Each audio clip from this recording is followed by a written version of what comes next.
Novembre 2025. Vote unanime, puis la routine se brise. En quelques jours, Moscou répond et l'accord Russie-Burkina Faso glisse de l'électricité vers une architecture où l'énergie protège aussi l'État, malgré un accès passé de 21,7% à 22,5%. Que change Ibrahim Traoré quand la lumière devient défense ? Derrière les kilowatts, le récit promet de suivre ce qui est affirmé, ce qui est seulement suggéré, et ce que la région devra comprendre avant de choisir de craindre cette lumière ou d'apprendre comment elle devient possible, sans théâtre, sans slogan, mais avec des conséquences très concrètes. La promesse est volontairement étroite, lire l'accord Moscou-Ouagadougou sans décor, en distinguant ce qui relève du civil, ce qui touche à la sécurité, et ce qui engage le long terme. Le bénéfice est immédiat, comprendre des choix présentés comme techniques, mais qui pèsent sur la continuité d'un État sous contrainte. L'enjeu dépasse l'énergie. Dans un contexte où les réseaux vacillent, où les convois sont vulnérables et où les territoires peuvent basculer sans préavis, l'électricité cesse d'être un confort pour devenir une condition de fonctionnement. Ce déplacement change la hiérarchie des priorités publiques. Produire ne suffit pas, il faut protéger ce qui produit. Le risque est symétrique. Si la sécurité progresse plus lentement que les infrastructures, chaque gain devient une cible. Si l'inverse se produit, la promesse de développement s'éloigne. Le texte pose donc un cadre de lecture simple. Relier chiffres modestes, délais courts et violences diffuses pour mesurer une seule chose, la capacité d'un pays à tenir dans la durée sans élargir la promesse au-delà de ce que le récit permet d'établir. Le cœur du récit tient en 2 phrases et un chiffre. En 2024, l'accès à l'électricité progresse à peine de 21,7% à 22,5%, tandis que la violence s'intensifie dans la même fenêtre temporelle. Ce décalage explique pourquoi l'énergie cesse d'être l'aval du développement pour devenir l'amont de la sécurité. À partir de là, le texte resserre le cadre. Le Burkina Faso n'est pas décrit comme un chantier en attente, mais comme un système sous pression où chaque coupure fragilise l'administration, les hôpitaux et la coordination territoriale. Le réseau est comparé à une bougie face à la tempête. Image simple pour une réalité structurelle. Plus de 4 citoyens ruraux sur 5 restent éloignés d'une infrastructure de base, ce qui transforme l'isolement en profondeur durable. Dans ce contexte, même une amélioration statistique peut rester politiquement insuffisante. Le récit ajoute une seconde couche, sécuritaire, sans front clair. Des villages peuvent disparaître du jour au lendemain, des convois de carburant être pris en embuscade avant l'aube, et des lignes de transmission être sectionnées sur un terrain contesté. Sans courant, les centres de commandement deviennent aveugles. Cette phrase n'est pas décorative. Elle décrit une perte de capteurs, puis de décision. L'électricité change alors de statut, devenant une variable de défense. C'est ici qu'apparaît Ibrahim Traoré, non comme technicien, mais comme pivot narratif. Le texte le place à l'articulation des ressources, de la doctrine et des décisions, avec une idée directrice. La souveraineté est une architecture, pas un slogan. L'accord avec Moscou est introduit comme une chaîne à 3 niveaux, nucléaire civil, profondeur sécuritaire suggérée, alignement de long terme, dont certaines clauses ne seraient jamais lues face caméra. Rien n'est prouvé au-delà du récit, mais l'intention est claire. Un point clé se dégage. Tant que l'énergie et la sécurité ne convergent pas, l'État reste exposé, même lorsque les indicateurs s'améliorent légèrement. Pour rendre l'enjeu lisible, le récit quitte les institutions et passe par des silhouettes.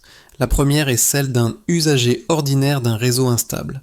Il vit au rythme des coupures, des redémarrages imprévisibles et de l'attente. Quand le courant disparaît, les services se figent, les équipements deviennent intermittents et la distance avec le reste du pays s'allonge. L'absence d'électricité n'est pas décrite comme un simple retard, mais comme un isolement qui s'épaissit. La seconde silhouette est celle de l'État sous contrainte. Il ne fait pas face à une panne ponctuelle, mais à une continuité menacée. Sans énergie fiable, l'administration perd ses capteurs, la chaîne de commandement se fragilise et la logistique devient une suite de paris. Les convois apportant du carburant peuvent être attaqués, les lignes s'étirent sur des zones contestées et chaque site critique devient un point faible potentiel. L'énergie cesse alors d'être un chapitre sectoriel pour devenir un facteur de stabilité. Entre ces deux figures, le texte place un lien politique. Ibrahim Traoré Stieke est décrit comme celui qui transforme cette lecture en stratégie, en refusant de traiter séparément développement et sécurité. Il ne s'agit pas de promettre une lumière future, mais de créer les conditions pour qu'elle puisse durer. Cette posture n'est pas héroïsée, elle est présentée comme fonctionnelle. L'impact précoce est déjà perceptible dans le récit. Avant même toute réalisation matérielle, les anticipations changent. Penser l'électricité comme une fonction à protéger modifie la façon de planifier, d'allouer les ressources et de hiérarchiser l'urgence. L'idée est directe, sans continuité énergétique protégée, aucune politique publique ne tient. Avant, l'énergie était traitée comme un horizon lointain, après elle devient un déclencheur stratégique. Le basculement raconté par le texte ne commence ni par une explosion, ni par une annonce spectaculaire, mais par un geste administratif presque invisible, la ratification unanime, en novembre 2025, de l'accord par le Parlement de transition. Aucune dissidence, aucun théâtre politique, aucune mise en scène. Cette homogénéité est décrite comme rare, et c'est précisément ce silence qui agit comme signal. Quelques jours plus tard seulement, Moscou répond. Le récit insiste sur ce délai court, non pour en faire une preuve extérieure, mais pour l'utiliser comme indicateur interne de priorité. La coopération n'est pas présentée comme une construction lente, étalée sur des années, mais comme une décision traitée dans l'urgence stratégique. Cette accélération constitue la première bascule. Elle réduit l'exposition du projet à l'imprévisibilité du terrain et installe l'idée que le temps est devenu une variable de sécurité. À partir de là, la montée s'organise. Le texte superpose deux réalités déjà connues, mais rarement reliées aussi directement. D'un côté, un réseau énergétique décrit comme fragile, des lignes vulnérables, des barrages déjà ciblés, et une production intermittente qui empêche toute respiration industrielle. De l'autre, une guerre sans ligne de front, où des villages peuvent basculer en quelques heures et où les convois logistiques sont exposés avant l'aube. Ces deux dynamiques ne s'additionnent pas, elles se renforcent. C'est dans cet espace que la proposition russe est formulée. Elle n'est pas décrite comme un réacteur isolé, mais comme un système complet. Transfert de technologie, formation d'ingénieurs, infrastructures civiles et applications annoncées pour la médecine, l'agriculture et l'industrie. Chaque couche est présentée comme conditionnant la suivante. Le texte ne promet pas de résultats immédiats, mais une architecture capable de tenir sous pression.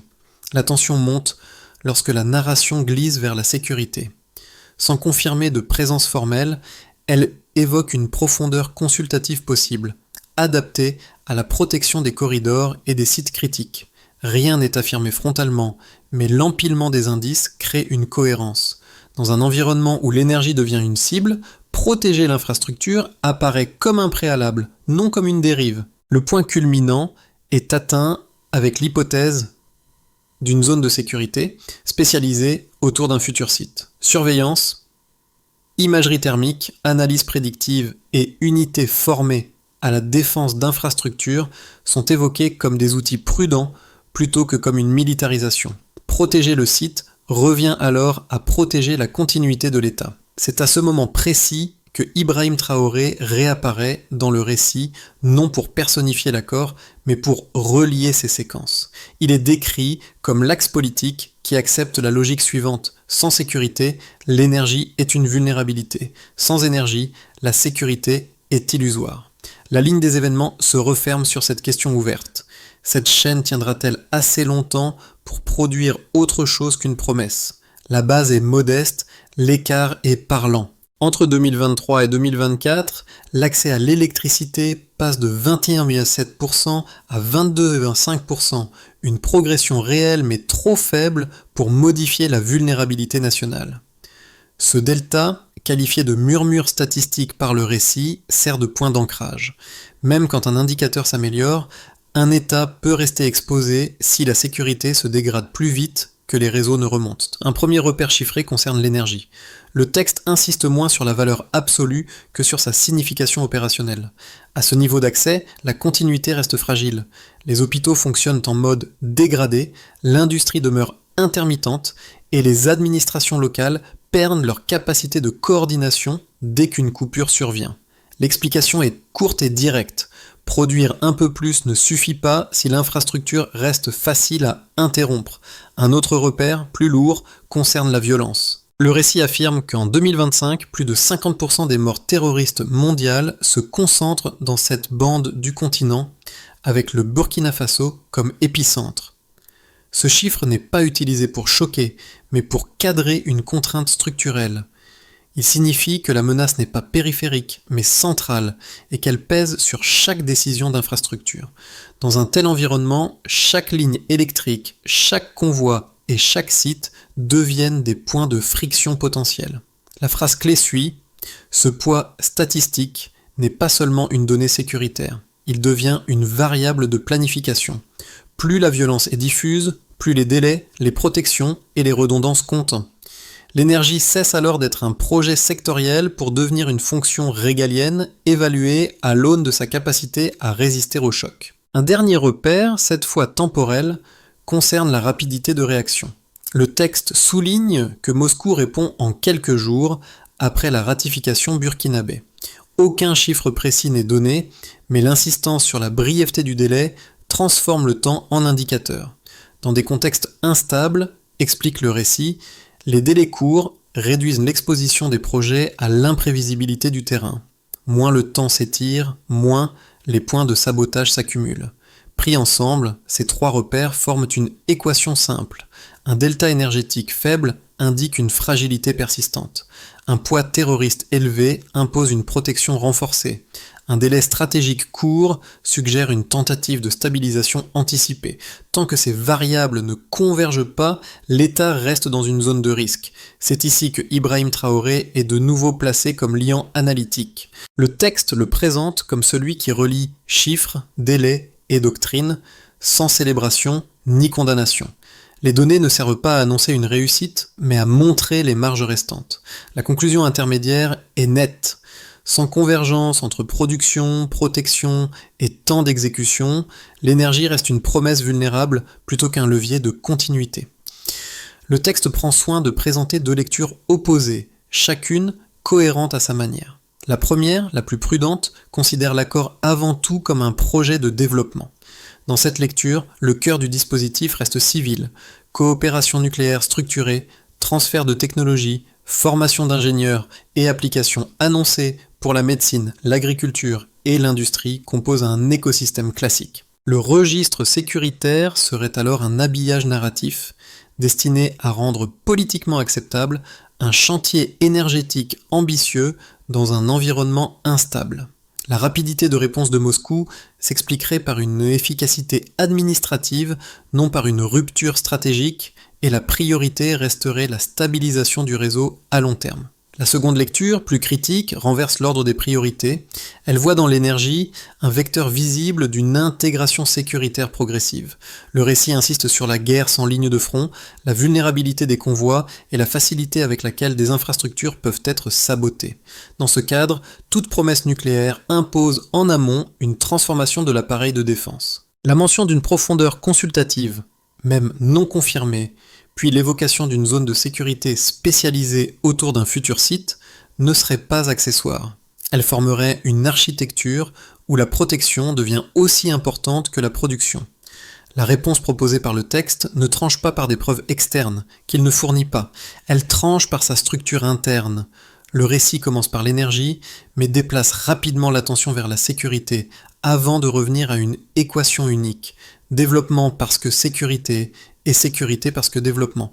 L'un ne précède pas l'autre, ils avancent ensemble ou s'effondrent ensemble. C'est dans cette articulation que Ibrahim Traoré est situé, non comme arbitre idéologique, mais comme point de cohérence. Le texte le présente comme celui qui accepte que la souveraineté ne soit ni purement économique, ni uniquement militaire, mais procédurale. Cette réponse ne valide ni l'optimisme naïf, ni le soupçon systématique. Elle impose une discipline de lecture. Suivre la chaîne logique telle qu'elle est racontée et juger l'accord à sa capacité à tenir sous pression, plutôt qu'à l'intention qu'on lui prête. À ce point du récit, l'échelle change. Jusqu'ici, l'accord pouvait encore être lu comme une suite de mesures techniques sous contrainte sécuritaire.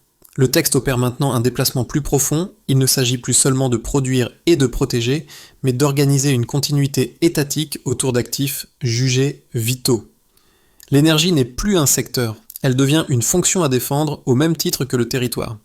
Cette bascule s'exprime par un détail structurant. Le récit ne parle pas d'un projet unique, mais d'une chaîne où chaque maillon protège le suivant. Formation, infrastructure, sécurité des corridors, protection spécialisée des sites. L'ensemble est pensé pour tenir sous pression.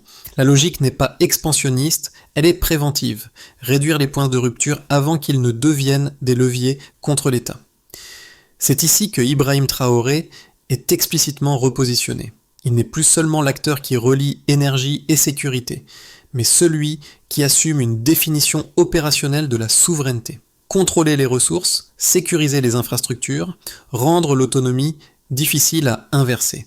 Le texte insiste sur ce refus d'annoncer avant de protéger. La révélation de milieu est donc claire. L'accord cesse d'être une promesse de lumière future.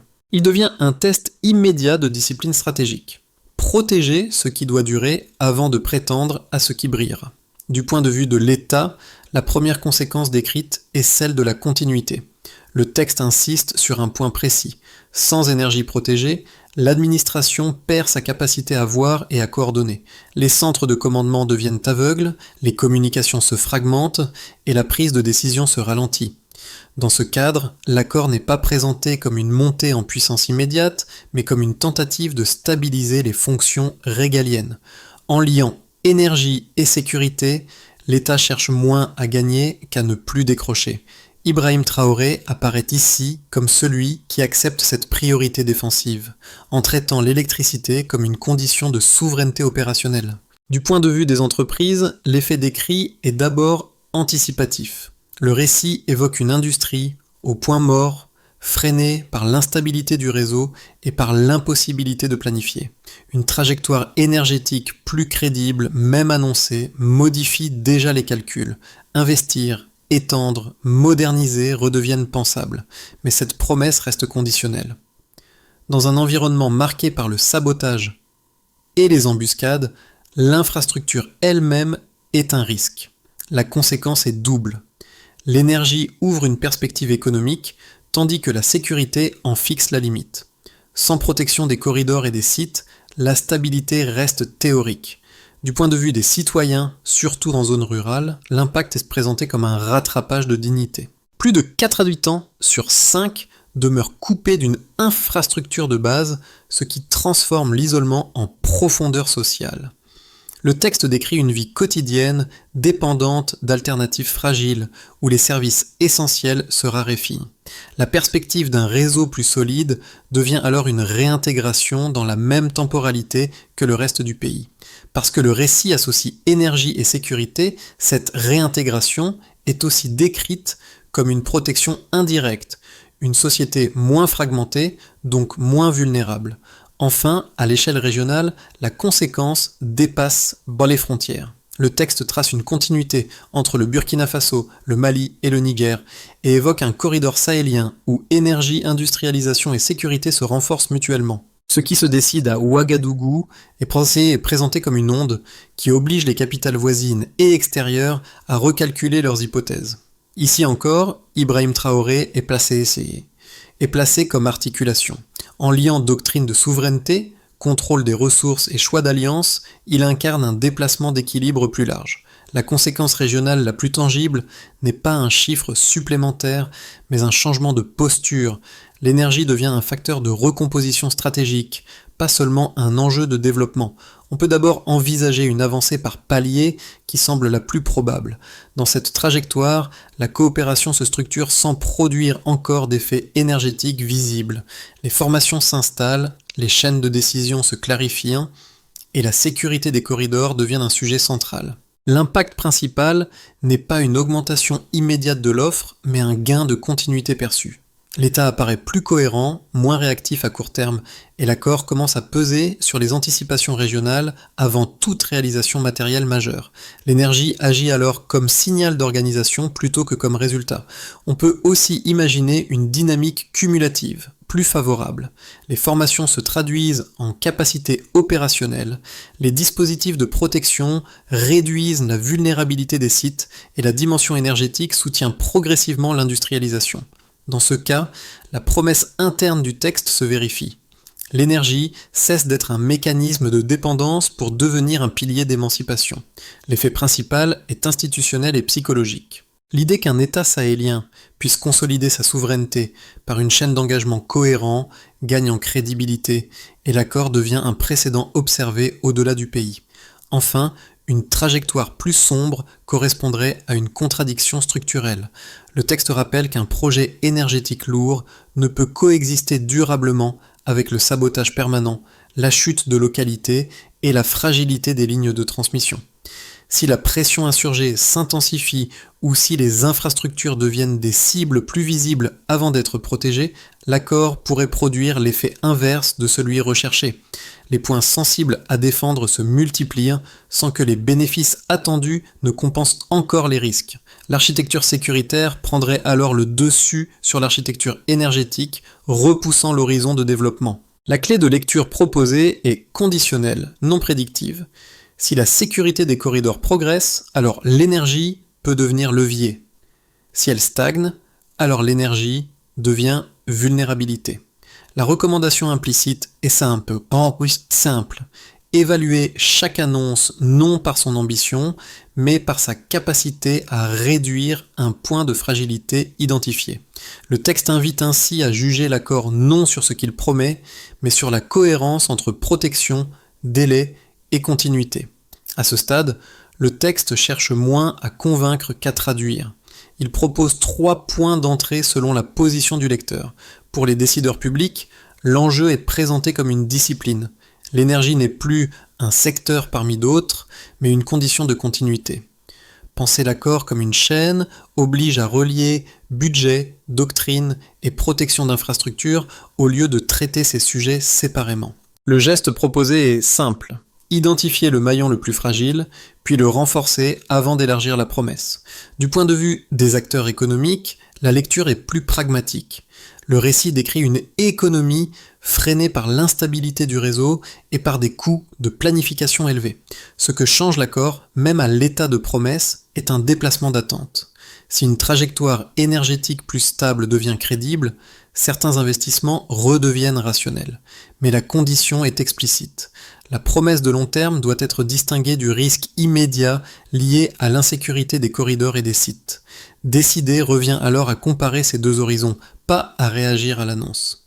Du point de vue des citoyens et de la diaspora, l'enjeu est formulé en termes de vie quotidienne. Le texte insiste sur l'isolement rural et sur le fait qu'une majorité reste coupée d'une infrastructure de base. Ici, l'accord n'est ni un symbole diplomatique, ni un slogan. Il devient une hypothèse de réintégration, la possibilité de partager le même rythme que le reste du pays. En reliant énergie et sécurité, le récit suggère que cette réintégration est aussi une forme de protection sociale indirecte.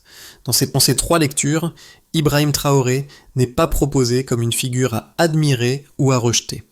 Il fonctionne comme un nœud narratif qui force chacun à lire au-delà des titres et à évaluer l'accord à partir de ses effets concrets. La logique d'action proposée par le texte se déploie de façon lisible, sans élargir la promesse au-delà de ce qui est raconté. Elle commence par clarifier l'objet. L'accord doit être traité comme une chaîne à 3 couches, civile, sécuritaire, long terme. Cette clarification évite de confondre projet énergétique et transformation stratégique et permet d'assigner des responsabilités distinctes. L'horizon est immédiat. La mesure est simple. Cartographier quels actifs énergétiques conditionnent quels services critiques. Ensuite, sécuriser les corridors avant de promettre la puissance. Le récit insiste sur les embuscades, le sabotage et la fragilité des lignes. L'objectif n'est pas d'étendre le périmètre, mais de réduire les ruptures. L'horizon est court terme. Les acteurs mentionnés sont les autorités chargées de la continuité territoriale, appuyées par les capacités spécialisées évoquées dans le texte. La mesure proposée est la baisse des arrêts non planifiés liés à l'insécurité. Puis, construire la capacité humaine. Le texte mentionne la formation d'ingénieurs et l'apprentissage en instituts partenaires. L'horizon est de 6 à 12 mois pour consolider un pipeline national. La mesure n'est pas le nombre de programmes annoncés, mais le nombre de compétences certifiées et intégrées dans des unités techniques durables. Enfin, définir une doctrine de protection des infrastructures. Le récit décrit un périmètre spécialisé combinant surveillance et intervention. L'horizon est progressif. Les indicateurs sont le temps de détection, le temps de réponse et la tenue d'exercice sur scénario de perturbation. Dans cette séquence, Ibrahim Traoré est présenté comme celui qui relie les étapes à une discipline unique, rendre l'autonomie difficile à inverser. La feuille de route ne promet pas la lumière immédiate. Elle organise les conditions pour qu'elle puisse durer sans devenir une cible. Le récit revient alors à son image initiale, non pour l'embellir, mais pour la refermer. Au début, il était question d'une lumière fragile, exposée au vent, d'un réseau qui vacille et d'un état qui cherche à tenir. À ce stade, la lumière n'est toujours pas allumée, mais elle a changé de statut. Elle n'est plus une promesse abstraite, elle est devenue un objet à protéger, un test de discipline collective. Le texte rappelle les silhouettes croisées plus tôt, l'usager ordinaire qui vit encore au rythme des coupures, et l'administration qui tente de maintenir une continuité minimale sous pression. Rien n'a été résolu, mais quelque chose s'est ordonné. La question n'est plus seulement de produire de l'énergie, mais de savoir si un pays peut défendre ce qu'il déclare vital sans céder à l'annonce prématurée. C'est dans ce resserrement que Ibrahim Traoré est rappelé une dernière fois comme charnière. Ni héros, ni simple gestionnaire, il incarne une trajectoire qui refuse l'héritage d'un script brisé. Le texte lui attribue une idée insistante. La souveraineté ne se proclame pas. Elle se construit par des chaînes qui tiennent sous contrainte. Une phrase s'impose sans emphase, une lumière sans protection n'est qu'une cible. Tout le récit s'y replie, comme un rappel que durer compte plus que briller. La sortie proposée n'est ni un verdict, ni un slogan.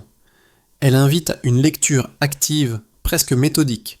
Ce qui précède n'impose pas d'applaudir ni de condamner l'accord, mais de le lire comme une chaîne où chaque maillon engage le suivant. Énergie, sécurité, continuité. L'intérêt est de comprendre à quel moment un projet cesse d'être une annonce pour devenir un pouvoir effectif. Dans cette perspective, la question centrale n'est pas ce qui brillera demain, mais ce qui tiendra après-demain. Le texte suggère un geste simple pour prolonger la réflexion. Distinguer ce qui est affirmé de ce qui est suggéré, puis observer comment ces deux registres s'articulent. Cette discipline permet d'éviter deux pièges fréquents, confondre promesses et preuves ou réduire une architecture complexe à une institution politique unique. Elle rend aussi lisible le rôle attribué à Ibrahim Traoré, non comme figure à juger, mais comme point d'articulation d'un récit sur la souveraineté procédurale. La question reste ouverte, volontairement. À quel moment une infrastructure cesse-t-elle d'être un projet et devient-elle une capacité qui transforme durablement un État et son environnement régional ?